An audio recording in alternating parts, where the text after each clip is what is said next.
बारामती पोटनिवडणुकीत शरद पवार यांचा राष्ट्रवादी हा पक्ष काँग्रेस मोठा भाऊ आहे असं वक्तव्य काँग्रेस उमेदवाराने केले। पोटनिवडणुकीत काँग्रेसचा नक्कीच पाठिंबा मिळेल असा दावा आकाश मोरे यांनी केला।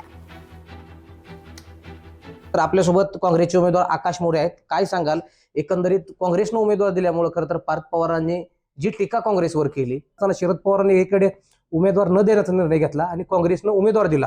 शरद पवारांनी या सगळ्या गोष्टीचं समर्थन केलंय। तुमच्या उमेदवाराला शरद पवारांचा पाठिंबा आहे? नाही, तसं नाही। पवार साहेबांनी कुटुंब म्हणून ते उमेदवार न द्यायचा ते योग्य आहे। तो उमेदवार योग्य आहे। आपल्या भारतीय संस्कृतीमध्ये कुटुंब नंतर बऱ्यापैकी अशा सगळ्या गोष्टी आहेत। तर कुटुंबाला त्यांनी एकत्र ठेवणं किंवा आपल्यातले कुटुंबातले कुटुंब वाद न होण्यासाठी त्यांनी उमेदवारी न दिली। त्याचबरोबर आम्ही महाविकास आघाडी म्हणून लढतोय। आमचा एक विचार आहे, आम्ही सर्व धर्म समभाव, सगळ्या लोकांना, रांगेतल्या शेवटच्या माणसाला सत्ता संपत्ती, गरीब माणसाला ताकद, सक्षम करणं हे आमचे विचार आहेत। शरद पवारांचा यामध्ये विषय नाहीये, कारण का शरद पवारांचे काँग्रेस ज्या पद्धतीने ज्या संस्कृतीने आले, यशवंतराव चव्हाण असतील, शरद पवार असतील, अजून इतर मुख्यमंत्री असतील, त्यांनी जे काही आम्हाला संस्कार केलेले किंवा नकळतपणे आम्ही त्यांची कार्यपद्धती पाहिलेली आहे, तर ती कार्यपद्धती त्यांनाही वाटते ना आम्हालाही वाटतं की तशा पद्धती परत पुनर राजकीय सौधार्य लोकांच्या मध्ये यावं। मग वरिष्ठांचं या संदर्भात काय बोलणं झालंय का, किंवा ऐनवेळेस काँग्रेसचा अर्ज माघारी घेतला जाईल? बिलकुल नाही, वरिष्ठांचा माझा काही फोन झाला नाही। वरिष्ठांनी मला काही फोन केला नाही, काही मागे घ्यायचे सांगितले नाही। उलटे इनफॅक्ट काही वरिष्ठांचा एका वरिष्ठाचा फोन आला आणि ते म्हणले आपल्याला सक्षमपणे आपले जे काही मुद्दे आहेत ते लोकांपर्यंत घेऊन जायचा प्रयत्न करायचा आहे। ही निवडणूक बिनविरोध होणार नाही।